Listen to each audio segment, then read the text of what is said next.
and welcome to the Talkonomics podcast. Today I'm speaking to Arnaud St-Paul, the founder of Give Nation. Welcome, Arnaud. Thank you.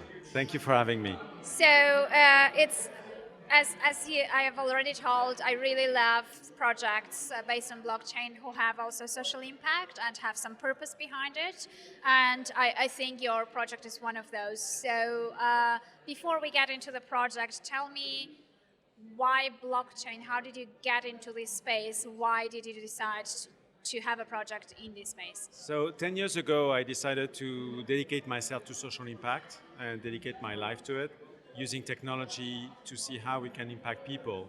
And blockchain is a very interesting stem of technology.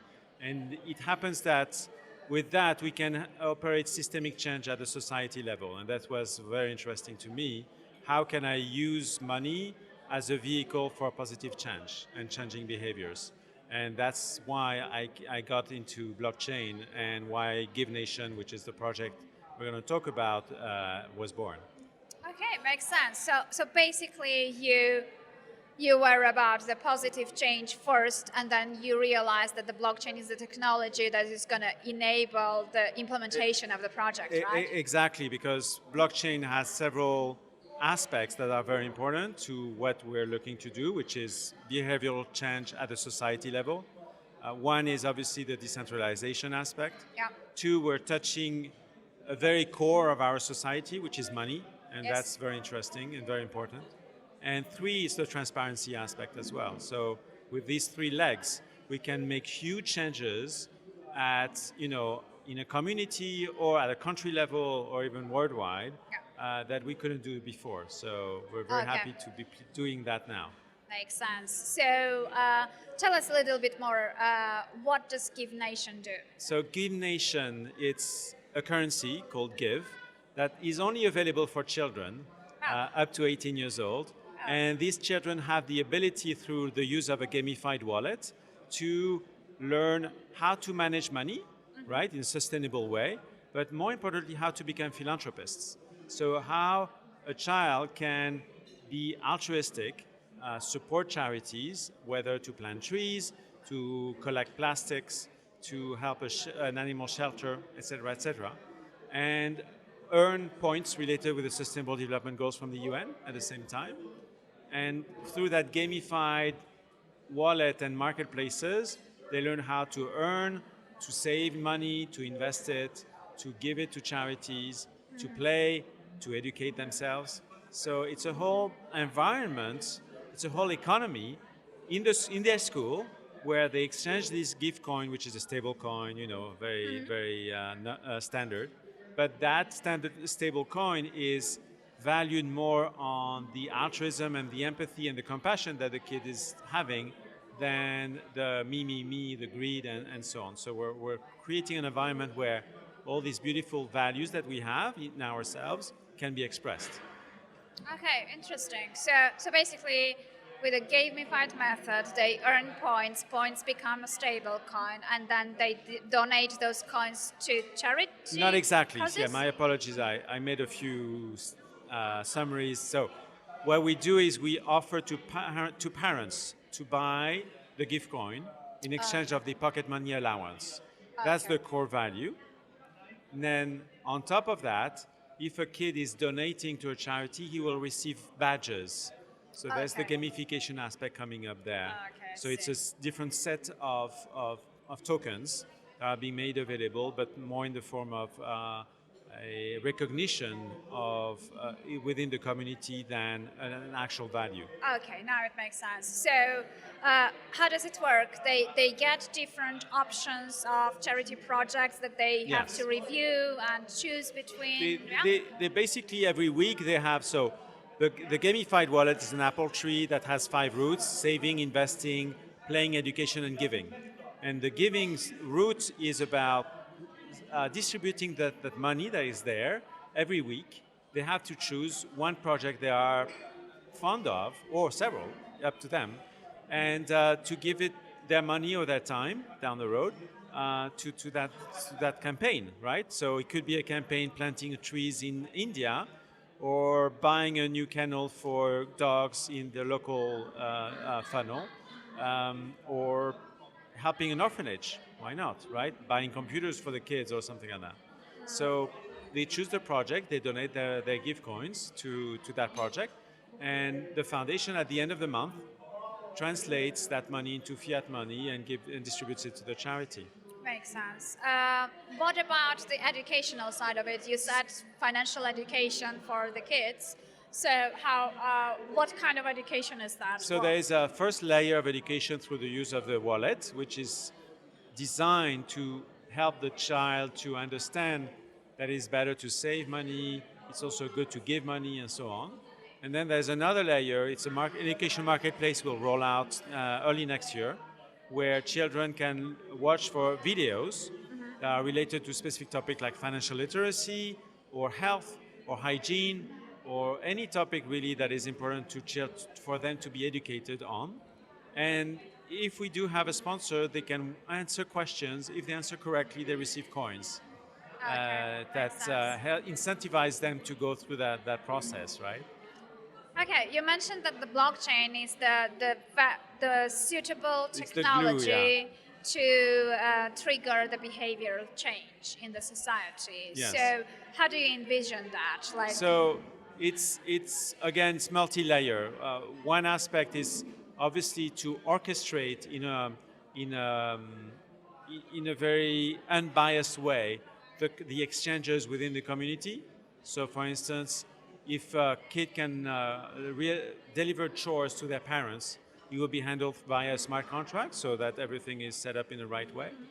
Then you have to have a decentralized aspect as well, where, for instance, parents in a school decide which sellers can be made available to their children in their school, right? So they can vote against them. So it's using the token curated registry mechanisms, for instance. And then the transparency, so that we know, everybody knows the transaction that happened, the money doesn't move in, hands that shouldn't be going to, and that kind of thing. So, and down the road, why not being able to know where the money goes when it goes into a charity, when the charities would be a blockchain enabled, would be a great continuity of that as well. So it's all about, recreating trust. Well, the trust is already there when we're kids, right? So it's providing further content that fosters more trust around that. So how are you choosing the charity projects that are going to be available for the children? So at the moment, we're focusing on the Sustainable Development Goals related with climate change, life on the ocean, and life on the planet, and partnerships. So we're selecting campaigns that are related to that. Then we'll open up to more SDGs later next year. So for instance, we're offering planting trees in India, in Ethiopia, in Colombia, and so on. Or another one is collecting plastic on the beach. So we're going to do one Saturday in Malta, actually. Okay. Nice. And so these are little actions that kids can relate to, and they can do something. And with the trees, for instance, the very interesting thing is, not only can they plant one tree, but they can unlock trees coming from companies that are buying from us more trees. And so they have more power to change the world. And that's magical for the kid that is doing that. And, here we're talking about the charity aspect, but then there is the seller or the product, the eco-friendly products we're going to offer, as well as pop-up sales involving celebrities that will come in and work with the kids on helping more charities. So it's all about creating more gifts for everyone, including the parents, the sponsors, the school, the celebrities, and so on. Yeah, makes sense. So what has been the feedback of the children so far? Super excited. Yeah, they like it? Very excited. Parents as well, because it ticks two boxes.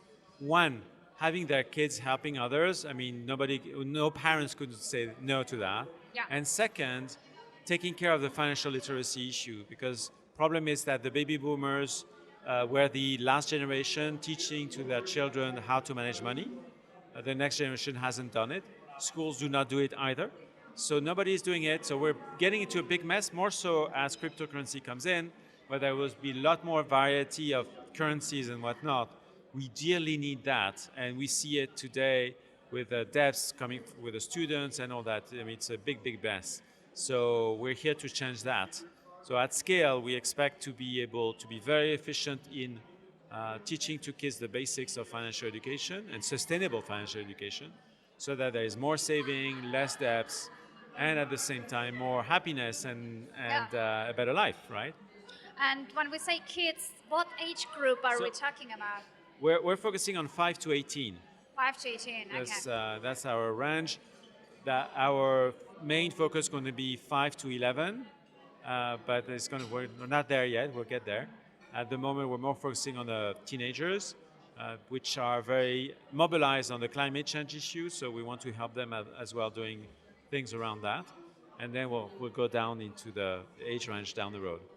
Okay, interesting. So are the kids also participating in the, you said cleaning the plastic, So we want planting trees? Yeah, so one of the projects is to enable volunteering. So there is time that is involved in not just money, right? Because this is a big aspect of donating something. And we don't want it to be tied. So we're looking at creating an environment that is equal to everyone. Some kids have more money, some have less. Some kids don't have money, but they are really smart and they can figure it out somehow using the gift coin. But anyway, we want them to also be able to donate their time, and that will be a big component of what we're going to implement through smart contracts in the next year. Yeah, makes sense. So you mentioned about social impact, doing good for the society and all that.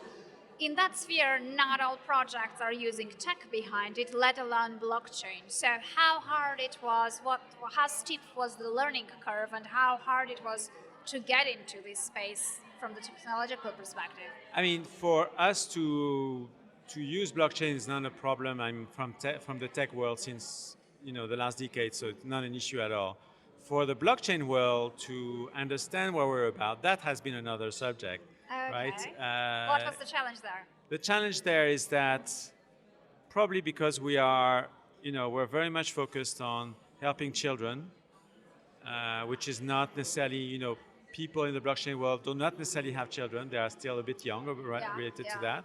And also the fact that our focus is to foster charity, to foster altruism, even if we're also a for-profit company as well. We're a foundation and a for-profit company. So it was quite difficult to communicate to them why it is important for the blockchain world to support something like that.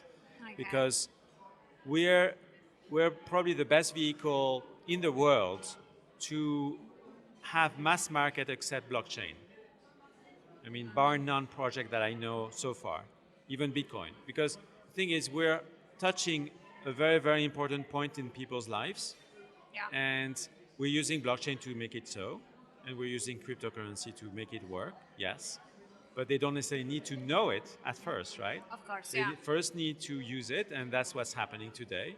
And I believe we can scale to 2 billion people very quickly through technology, through media. Facebook showed it in 15 years, I think. Yeah. We can probably do it in 7 or 10 years. And then we'll have 5 billion wallets in no time. So, and people will use it on a daily basis. So that's the kind of thing we're going after. And I believe that the blockchain world should be with us, helping us to move forward faster and faster and faster, so that we can scale and bring back all these users for more blockchain products. So which stage are you at right now? At the moment, we finished all the MVPs. We have implemented the first version of the app, the first features. We're rolling out in schools in London this month, actually, and then we're going to scale as soon as we can in the UK, in Kosovo as well, which is one of our pet countries. Okay. And then we'll go to the US probably very quickly after that. Yeah. So, well, thank you very much. Good luck with the project. You're doing something very important. Kids are our future, as everyone says. Yes. So I guess tapping into that demographics is very important, especially with such a positive change. So good luck with everything. Thank you. And more importantly, we work with many partners already, big boys, like big Fortune 500 companies, small NGOs that teach to 5-10 million kids their things, and we work with them already.